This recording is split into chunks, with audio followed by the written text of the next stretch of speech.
All right, everybody. I think we can get started. Good afternoon, everybody. My name is Benanav. I'm one of the instructors for the class, and welcome to our first speaker session of the seminar series. I'll remind you again that we have a no electronic device policy, so if you can just put away your laptops, and in exchange for that, we'll make the notes, the slides available to you via Canvas. So it is my pleasure and honor to introduce our speaker today, Professor Aaron Benanav, who is assistant professor here in global development, Cornell University.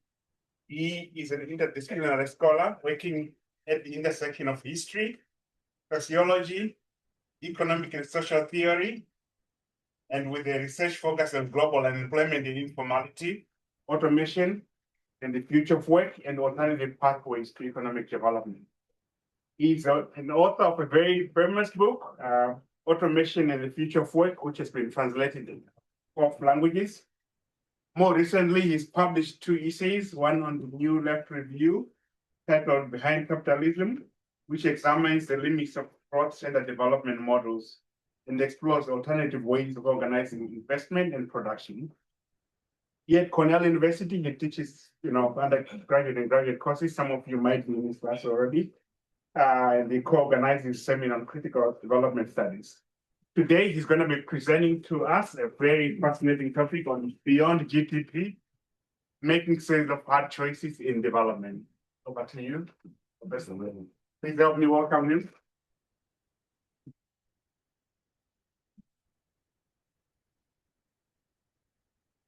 We live in one of the richest societies in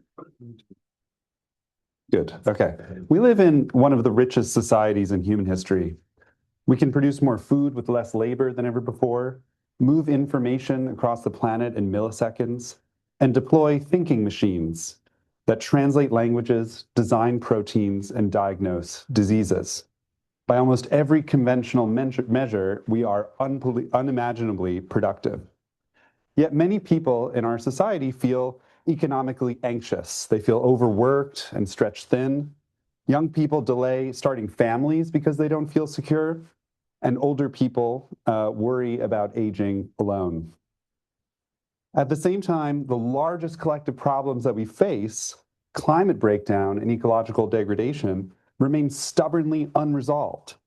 Not because societies lack technical capacity or economic potential, but because that capacity and potential are not being directed towards solving these pressing problems. So this is a strange situation that we find ourselves in, because economic growth, or GDP growth, was supposed to address all of these problems. Rising productivity was taken to be the main lever through which society would address the large variety of its social and ecological challenges.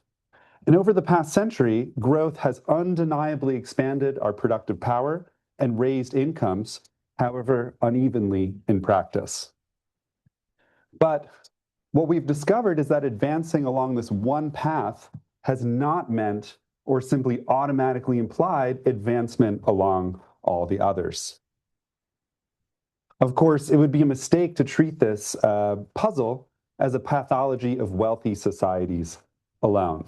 Even in places where material deprivation remains severe, few people now believe that raising income alone is sufficient, that if GDP grows, better health, education, housing, and gender equality outcomes will simply follow as a matter of course. Development economists have been grappling with the limits of income-centered thinking for a very long time now, since at least the 1960s. Growth, they argue, is necessary but not enough. And from this insight has grown a large and uneven effort to move beyond GDP, to supplement or replace narrow income-based measures of progress with a broad set of indicators of human well-being and ecological sustainability. This talk that I'm giving you today, it's a very new talk. It argues that the problem is not simply that we measure progress too narrowly, but that we lack a coherent way to make hard choices once we admit that progress has many different dimensions. Moving beyond GDP doesn't eliminate the foundational problem that economic studies, that we have a scarcity of time, labor, and other resources that we have to decide how to allocate across a variety of alternative uses. When societies pursue multiple ecological and social goals at once, this central challenge becomes how to choose among real competing social and ecological priorities subject to these resource constraints. So the core claim that I'm going to defend here is that development should be understood as an ongoing process of judgment, of deciding how our plural values will be composed, operationalized, and revised over time within the space given by these constraints. We need to reconstruct our core economic institutions so that they're capable of making hard choices in development both more visible and contestable in a democratic way. So just a little background here on what's been going on with the Beyond GDP movement. Over the past few decades, dissatisfaction with GDP has issued in experiments with a really broad set of indicators, which are designed to capture what progress ought to mean once income growth alone is no longer treated as sufficient. These efforts range from multi-dimensional poverty measures and well-being dashboards to, most prominently, the United Nations Sustainable Development Goals. These SDGs represent an immense effort to articulate what societies care about. Years of negotiation at the UN produced 17 goals, 169 targets, and 234 unique indicators. And I think this achievement shouldn't be dismissed or minimized. It provides us with a shared language for thinking about development in this really broad sense as human and ecological flourishing. But the way these goals are presented conceals a central problem. The Sustainable Development Goals are usually listed side by side, and as a result, different goals like economic growth, social inclusion, and environmental repair are assumed to be really compatible goals, often under the banner of green growth. And the result, therefore, is to minimize attention to the conflicts that might arise as we try to pursue all of these goals at the same time. So this generates two related problems. The first one is that our goals and targets end up getting fixed through this really extended negotiation. Think about all the time it took to develop all of those goals and targets and indicators. And then as a result of that, they appear like settled objects of consensus, even though disagreements about priorities, what they should be and how to order them, persists and also continuously changes over time. The second problem is that because these goals are monitored separately, progress can be assessed in a piecemeal way. Advances in one domain can be celebrated, even though progress on other domains has stagnated or even deteriorated. So what disappears in this process is the central problem of economics: how to choose among competing alternatives when resources are limited. The problem, therefore, again, is not a lack of goals or indicators, but the absence of institutions that allow societies to confront trade-offs across their goals, to make visible how particular allocations of resources reflect particular judgments about what values matter most to us as a society, what kind of people we are or want to be. And this problem doesn't disappear once we broaden our conception of progress. It actually becomes much larger. So when economists think about scarcity or talk about scarcity, they talk about it as a problem of allocating limited resources across a range of different uses. But once we take this idea of plural values seriously, that we have all of these different goals as a society, scarcity appears in a different form, as a problem of choosing not only among different means to one aim, but among different aims themselves. We can't fully maximize all of our goals at the same time. Sometimes that's because trying to do that results in technological conflicts. Certain combinations or ways of trying to meet our goals are just not technically feasible. But often the conflict is material. There just simply aren't enough resources to do everything that we want to do. Now, crucially, these trade-offs, unlike in a standard economic model, are not compensatory. And what that means is that if we make advances along one dimension, that can't make up fully for losses in another. So we can have a society with faster income growth that sacrifices forests and ecosystems, but that just means we have a society with more income and fewer ecosystem services. They don't trade off in any precise way. And so what that means is that different choices about how to balance our goals shouldn't be thought of as yielding higher or lower levels of overall well-being. They represent different ways of balancing and composing across these various aims that can't all fully be realized. And so choosing a particular way of thinking about how we relate rising income to sustainability, to the quality of work, to social inclusion, choosing a particular balance across those isn't simply a matter of simple optimization. It's a matter of judgment, of deciding which of our values should be made to shape the world more deeply and which should do so less. So in order to explain what I mean here, it's worthwhile to think about this in terms of our own personal lives as individuals. So think about all these kinds of problems we face, like choosing a career, or deciding what city to live in, or deciding when and whether and how to start a family or choose a romantic partner. These aren't problems of maximizing a single good. They're a problem of composing a life that consists of multiple goods, multiple aims, multiple dimensions. So having a life with more income might come at the expense of having more free time. Having more stability in your life might come at the expense of excitement and meaning. Caring for others is a really important part of life, but it can constrain your personal autonomy and freedom. And the problem, again, is that all of these different dimensions of an individual life matter.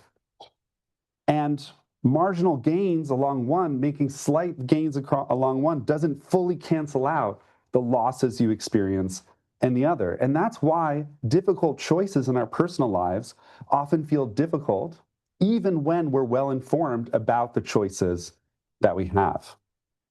So standard economic reasoning struggles with this kind of non-compensatory choice. It assumes that all choices, all options that we have are comparable, and they can ultimately be ranked on a single scale. And so if you can align all your choices on one scale, then rational choice consists of just simply choosing the best option. Just choose the one with the highest score among all the options available. And from that perspective, if you hesitate in making a choice in your life, it's just because there's information you're missing. There must be something you don't know that's making it hard to organize and rank the choices that you have. But if your choice involves multiple dimensions, like income, connection to family and friends, and autonomy and care and so on, then even with complete information, many choices will remain unresolved because we're just judging alternatives across multiple incommensurable value dimensions. So I'll give you an example of what I mean. Let's say that you graduate from college and you're choosing a career for yourself. And again, one position that you have on offer offers you a higher income. Another one offers you more meaning. You feel like what you're doing really matters for the world. And a third option makes it easier to maintain proximity to your friends and therefore maintain your human connections. But if you really care about all three of those things, you might have a lot of trouble picking which job to choose if there isn't one job that's the best across all of those different things, right? There isn't simply one option that's better in a full stop way. So the aim of this alternative multidimensional economics that I'm trying to develop here is to make sense of the rationality that structures these types of situations.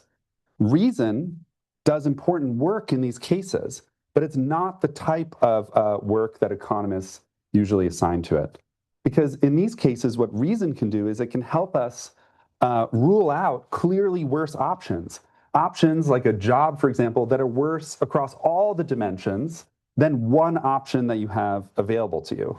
So we can rule out clearly worse options without delivering a single best choice. So what reason yields in these kind of multi-dimensional choice situations is a set of what Amartya Sen called maximal options. There isn't a single optimal option, there's multiple maximal options. Ways of moving forward in your life that are defensible, but none of which strictly dominates the other options in this admissible set. At that point, the choice you make requires judgment. It requires you to make a decision that chooses about how to balance these conflicting values in your life, knowing that the resulting composition, way you're organizing your values, is provisional. And as circumstances change in your life, what matters to you may change. Maybe earlier in your life, you choose a context-dependent way on income. But as you go forward in your life, meaning becomes more salient in your choices. So seen in this way, even really simple things like consumer behavior look very different. Instead of thinking about consumption as a mechanical selection of an optimal bundle of goods and services, you have a certain budget and you select what you buy to maximize utility. Here, we think of consumer choice as taking place across a set of maximal bundles of goods and services, each of which represent a distinct composition of the values that matter to us, whatever those happen to be, subject to the budget that you have. You can choose a life with more security, more excitement, more connection, so on and so forth. And the point is that as an individual, we're not indifferent to the choices we have to make about how we organize and compose our priorities. These are really difficult questions sometimes. And choosing among them involves a kind of ethical judgment about how your life should be lived, a judgment that you develop through experience. So the idea here is that we can move then from the individual to society. We can think about societies having similar types of choices. And what I want to say here is that even in our society, governments are already to some extent multidimensional actors. They pursue many goals at once: reducing poverty, providing health and education to their populations, expanding housing, managing energy transitions, supporting social inclusion. None of these goals can be reduced to one another, but they all matter, right? So we're in this multidimensional non-compensatory choice situation.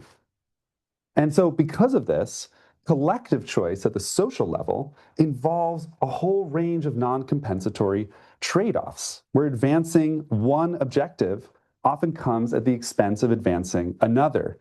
But gains in one dimension, like social inclusion, don't simply make up for losses elsewhere, like failing to advance on decarbonization. There's no policy package that simply maximizes welfare in the abstract.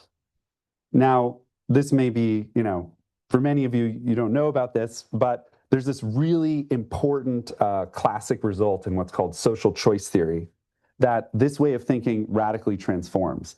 So Kenneth Arrow developed what's called the impossibility theorem, which is often read as really bad news for any effort to build a democratic society.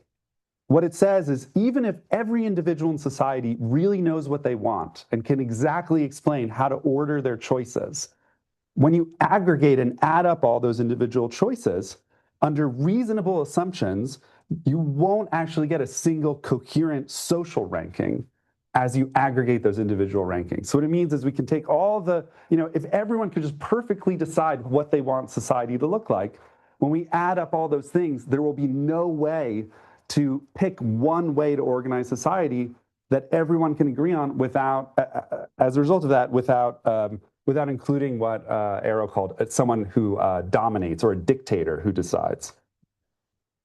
But in a multidimensional world, this problem that aggregation doesn't reveal a single optimal option isn't a failure at all. It's exactly what we should expect in a multidimensional choice situation. Because even for individuals, if your preferences are well ordered, if you can look at all your different options for a job and say, okay, in terms of income, I rank all the jobs this way. In terms of closeness to friends, I rank them all that way. In terms of meaning, I rank them all that way. Even if you do that, you're gonna generate a set of incomparable options, some jobs that are better than all the rest, but can't be compared to each other when those different dimensions are considered together. So What aggregated preferences can deliver in these conditions is not really a unique set of admissible, is not a unique collective optimum, but a set of admissible maximal social configurations, ways of allocating resources that are better than other available alternatives, but none of which strictly dominates the others across all relevant dimensions. And once again, the idea here is that if you're, as a society, trying to move from this maximal set of options, these are the best ways we could organize society, but there's no single best one, we have to make a judgment about how to pick one of these options. So what does this mean in practice? Well, do we devote more resources to rapid decarbonization, to poverty reduction, to expanding care or housing or gender inequality? If we're trying to maximize all these options at once, we're not gonna be able to do that. We're gonna have a set of options that are better. We have to choose one. And these are choices among values that all matter, but can't all be pursued at the same time.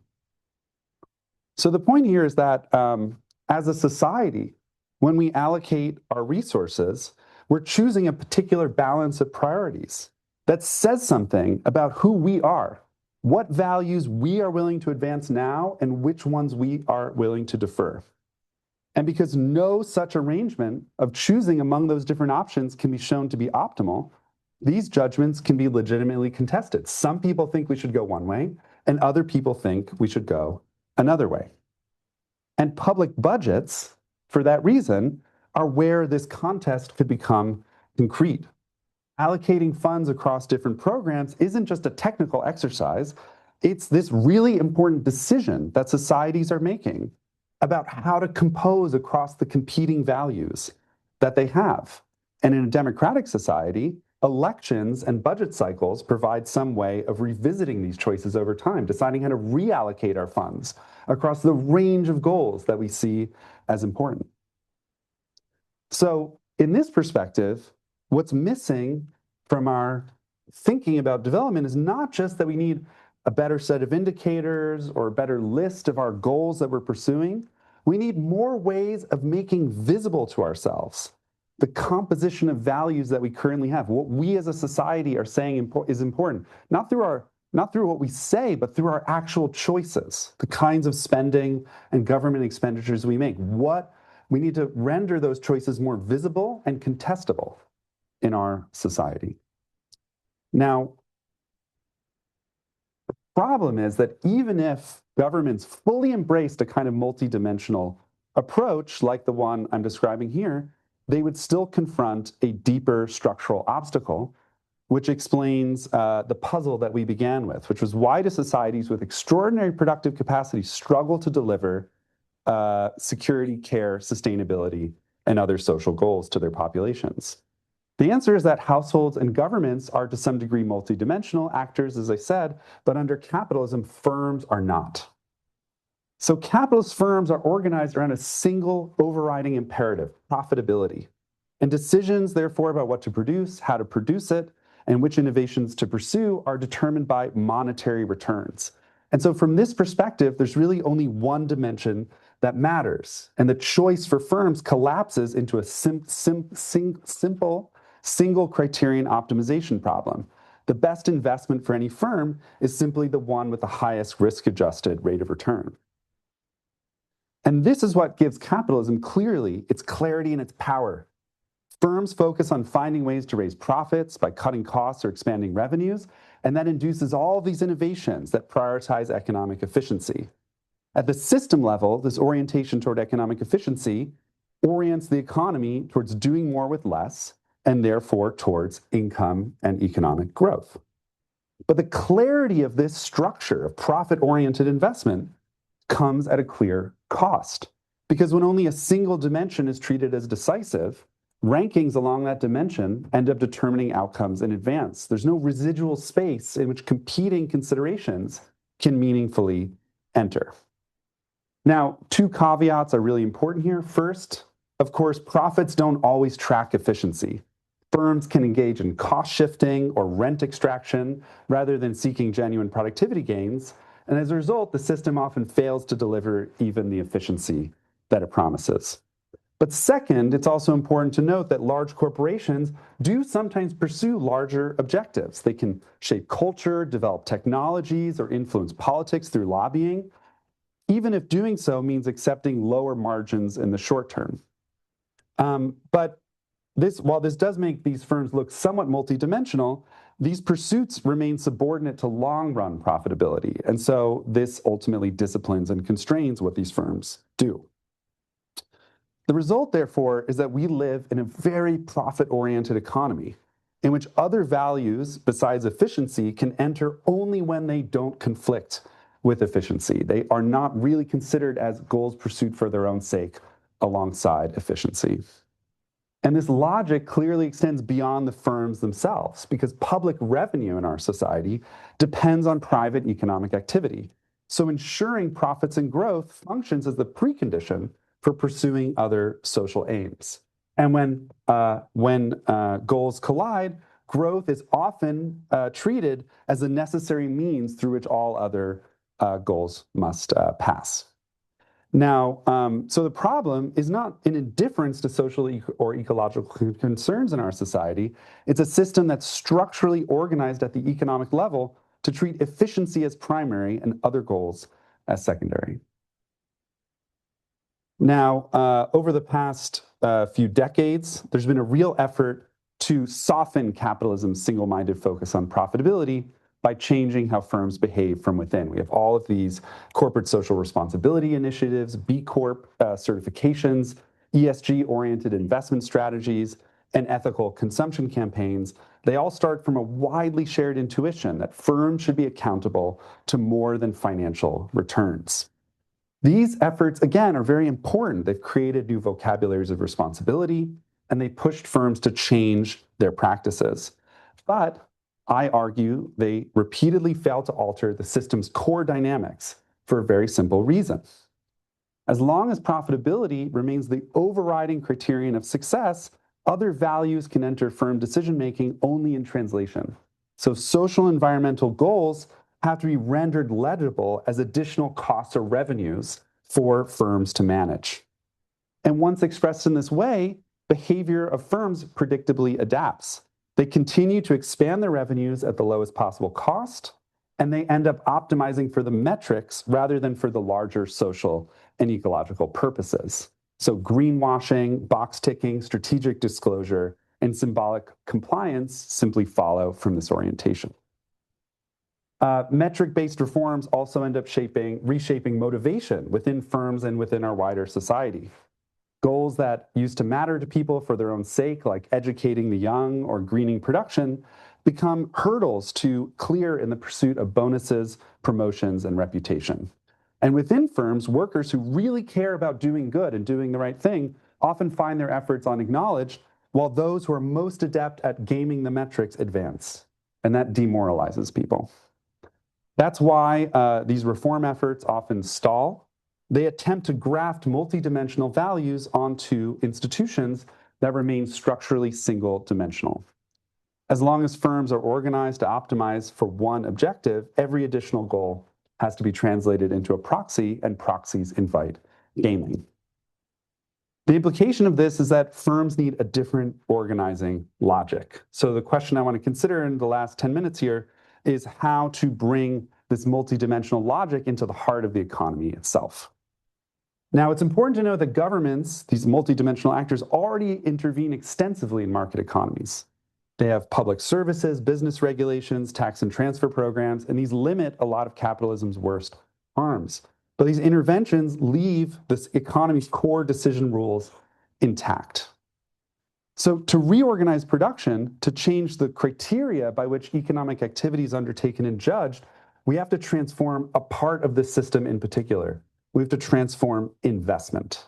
But what is investment? Investment, as I'm using the term here, is not financial investment, buying financial instruments. It's the actual purchase and redeployment of productive capacities, infrastructure, buildings, machinery, hardware, as well as software and intellectual property. Investment determines what we can produce, at what scale, and according to what technical and social logics. In this sense, investment decisions are constitutive economic choices.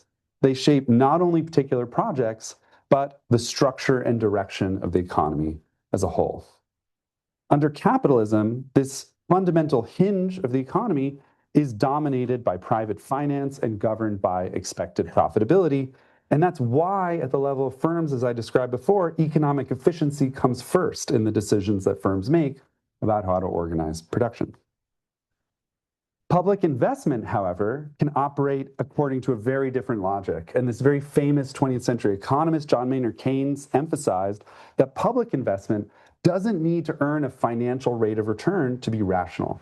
We can commit public resources to a whole range of projects by reference to a much larger plurality of ends and goals. We can invest to achieve full employment or to expand basic services, even when there's no commensurable financial payoff. Today, this new wave of thinking has really revived and transformed Keynes's insight.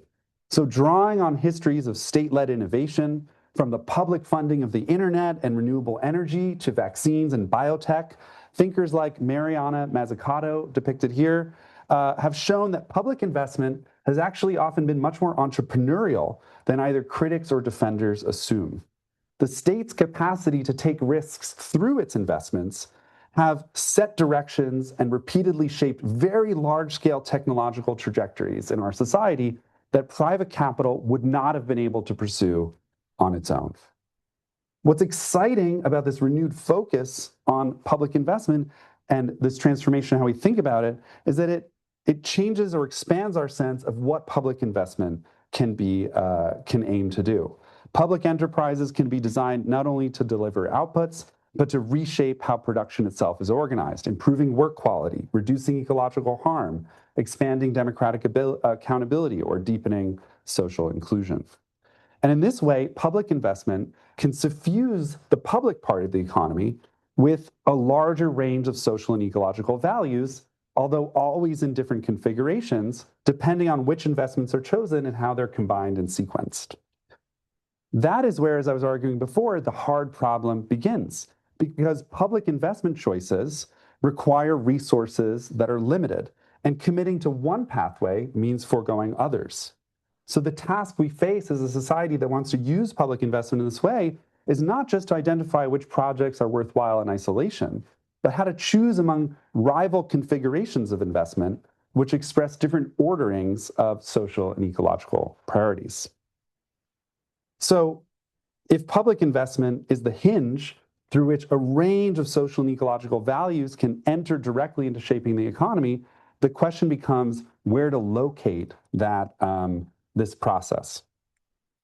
Legislatures, of course, are indispensable here because they set an overall size of a public investment budget and authorize its broad direction. But legislatures are very poorly suited to the task that follows, choosing how to allocate investment resources across competing projects, technologies, and developmental pathways under real constraints. That kind of investment process requires sustained engagement with rival proposals, detailed knowledge of production processes, and repeated revision as circumstances change. And for this reason, John Maynard Keynes, who I mentioned earlier, argued not only for more public investment, but also for its delegation to a specialized authority, a national investment board, capable of exercising judgment over competing uses of public investment resources. Historically, partial versions of this type of institution have existed in development banks and state investment agencies, from post-war Europe to contemporary Asia, where public authorities have directed capital towards strategic sectors and have coordinated large-scale transformations. But these authorities have typically been organized as administrative bodies, insulated from democratic control. And Keynes himself thought that was the right approach. But there's a strong case to be made for the progressive democratization of these bodies. After all, public investment decisions are not merely technical decisions. They involve trade-offs across competing aims where more of one value cannot fully compensate for less of another. There's no single optimal bundle of investments. Instead, we have to choose among admissible alternatives, each of which embodies a distinct way of defining what matters and how to prioritize across our aims. You can think about how agriculture today could orient on the one hand towards this automated hydroponics and lab-grown meat, or towards a more agroecological and convivial organization. Construction today might orient towards building all of this new low energy use public housing, or towards retrofitting existing buildings. These aren't simply technical questions with correct answers, they're choices across alternative futures that we as a society could pursue.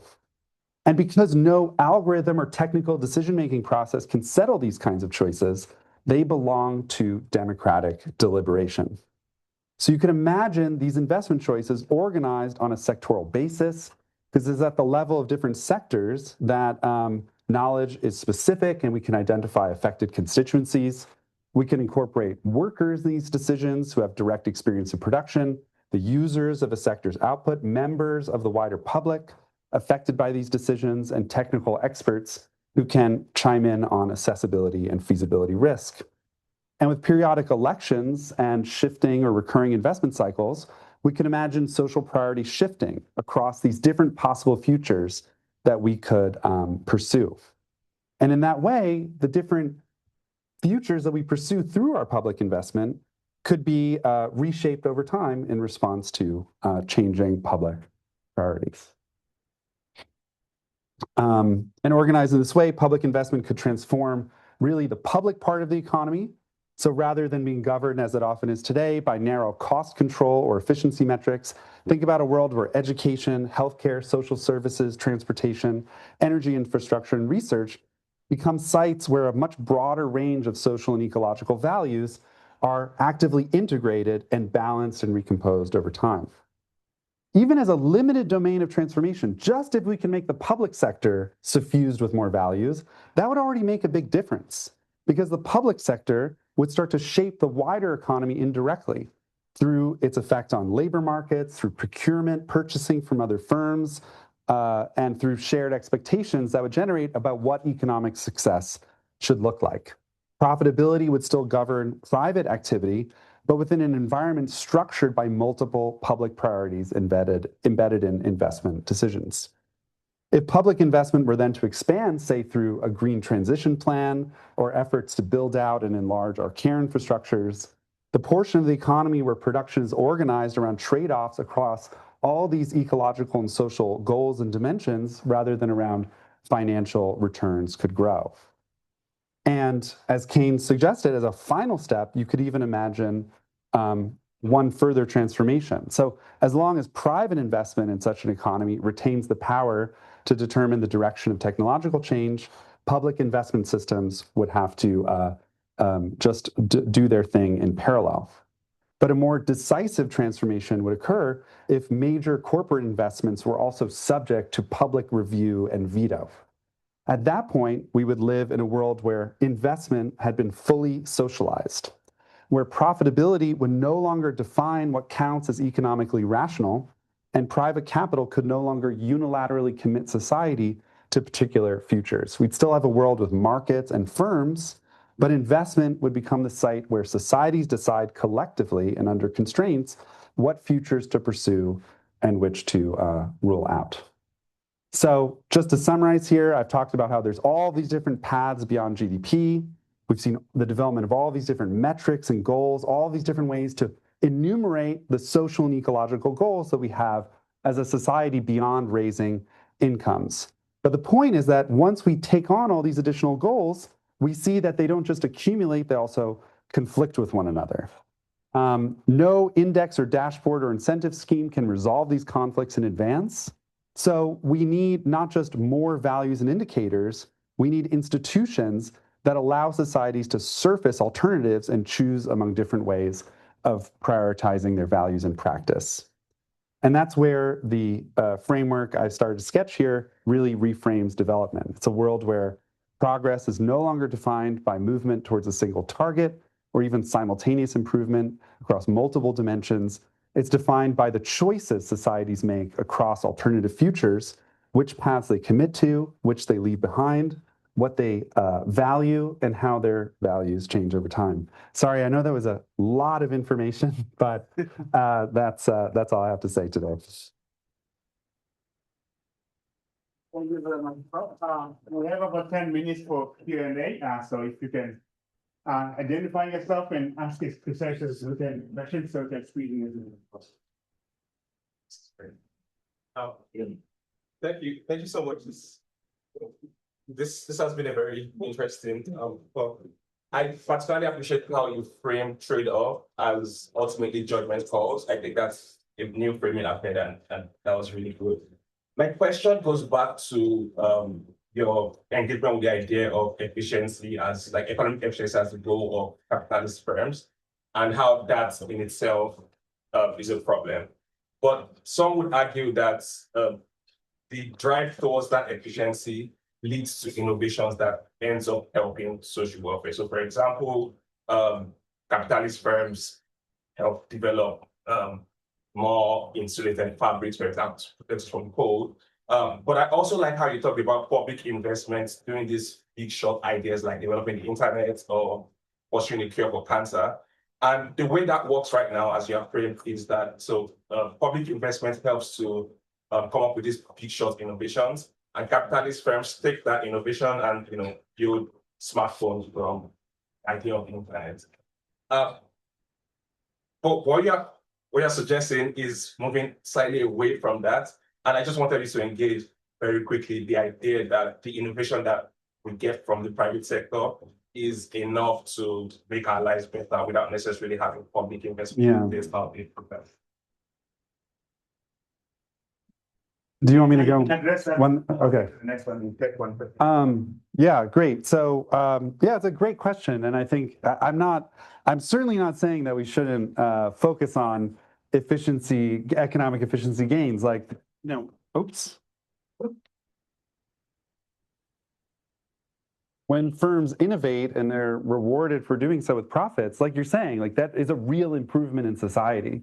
I think the idea here, and I think this would be true of a lot of development thinkers today, is just the recognition that there's a kind of magical thinking and the idea that creating all of those additional resources will somehow automatically mean that we advance along all of our other goals. Like, even as we have all these green growth initiatives, carbon is still rising, and so we need to think about, how within those firms themselves, we can get those firms to actually start balancing these different goals in some real way. It's not just about green goals. It's like, think about quality of work, right? Like getting better and better at producing things that meet consumer demand doesn't solve the problem that a lot of jobs are not meaningful for people. So the question is, how do we import these really important social goals that matter for people's well-being port them into the firms themselves? It's certainly true that having more resources gives us more capacity to meet all of our different goals. We need to find some way to actually get those goals to affect the economy in that deep way. So that's sort of what I'm thinking toward. Next question. While you're thinking, I can ask one now. Professor, you're already dealing with a complex problem here. What about in the context of multinationals, different transnational issues? That is not just one country, but multiple, and across different time horizons as well.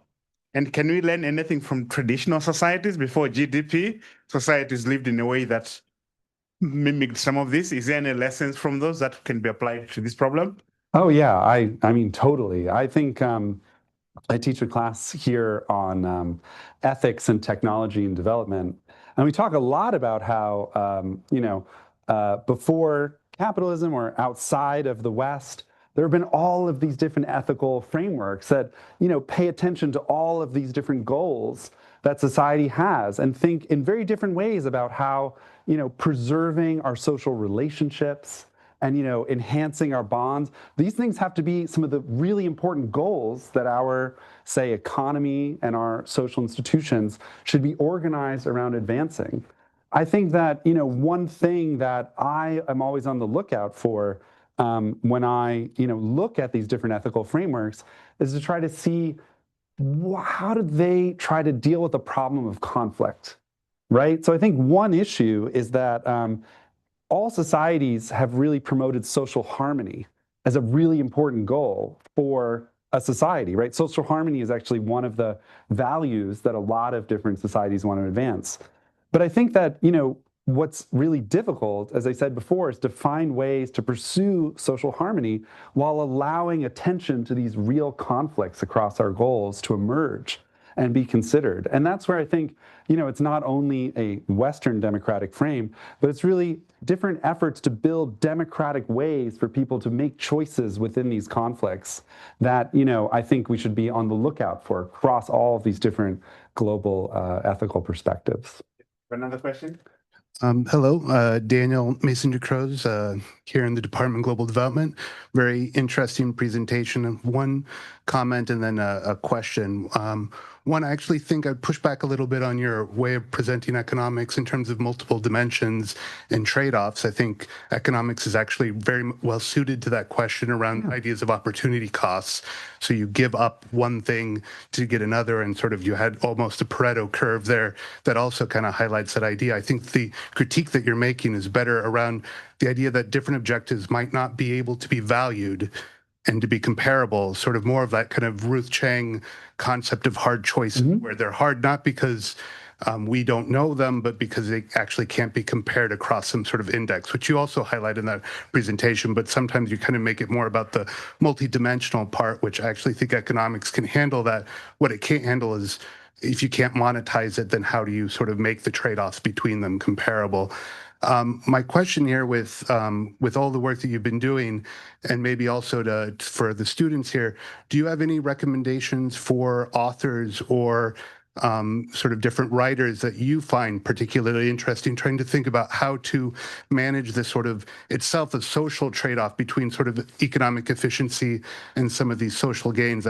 When you were presenting, couldn't help but think of sort of Polanyi's sort of idea of you have a pendulum going back and forth between state control versus more market oriented and how you do that. But I don't know if you have any authors that you think would be good for the students to be reading to ponder these types of questions. Yeah.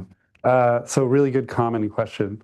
And maybe this is a little technical, but the thing about an opportunity cost is it's actually about thinking about the value of a choice in terms of the next best opportunity that you're giving up. But that implies that you're ranking opportunities, right? That the choice you make is better than your next best option. And so here, what we're talking about is a range of incomparable options that are not better than each other, right? They're just different ways of composing values. They're non-compensatory. So yeah, we have to bring in this kind of, the work of Amartya Sen and others is actually against this opportunity cost concept because it involves choice across incomparable options, not merely ordered options where opportunity cost is like the next best. So it's a very different way of building the basic foundational structure of rational choice in economics. But as far as authors worth considering, I think, I mentioned Mariana Mazzucato, who wrote this book, Mission Economies, about how to take goals like NASA's mission to the moon and apply that to something like the green transition. She's done work with Carlotta Perez, who's a really amazing thinker about technology and growth and has written about what a green growth society could look like. But she's a really famous book about technological change and finance capital that's really interesting. Kate Raworth has written about donut economics, which I think is a quite technical description. It's too technical, not technical like hard to read, but it reduces a set of what I think of as really political choices and ethical choices to a set of technical choices. But it has that conception of we're needing to remain within certain bounds across while chasing all these different goals. So I would say that those three women economists are really advancing this framework today. More historically, I would say you've got to read John Maynard Keynes, The General Theory. You've got to read, or just The Economic Possibilities of Our Grandchildren, reading Karl Polanyi, Great Transformation, someone who's really influenced me for sure. So yeah, there's a whole range of kind of historical and contemporary thinkers, I think, on the track of this problem. Please, one last question. Okay. Hi, my name is Sam. First of all, thank you very much. I really like the materials you presented. Also, this concept of the how to break down the efficiency and kind of altering to another standard when measuring growth and or like completing the goals that all like most human society are facing, the development goals. But I want to reel back a little bit to where you talked about in terms of the solution of bringing investment into the public hands. So, at least from what I understand about your material so far is, there are two ways of doing it, or like there's two methods about it. So first, it's under the condition where the public sector has the legislative power, not really the legislative power, but have the power to make the decisions on setting the direction of the sectoral growth or the sectoral priorities. That's one of the situation. Another situation was where the private sector actually dominates over the public sector. So I have two questions about like this dichotomy. What? It's out of time. Okay, I would just ask the one about institution. So you mentioned like the investment entity should be able to set, and then there's a democratic mechanism to shuffle that priorities and also the pools of priorities that can set the priorities too. But if it's like a public side or whether it's like state owned or not state owned, it has the factor of a state. So how do you make sure that the priority set is the actual priority, because nobody's all knowing or all seeing in reality, right? And also why like there has been examples in real life where the public side have leads to some kind of the economic crush, like the housing bubble we're seeing in Japan or China, in East Asia, and also the tech bubble in United States. So I wonder what kind of I kind of want to know your response to this. It's all right. Not your fault. Do you want to respond quickly or do you want to let it go? Well, I think it's just a really good question. I think it's a matter of designing public institutions where, that democratic control just, it can express itself in a full way. There's no theoretical solution to that. I think it's a very practical question of how those institutions operate. But we could talk about it more for sure. Please help me thank our speaker today. Thank you very much. Thanks, Aaron. That was wonderful. Good.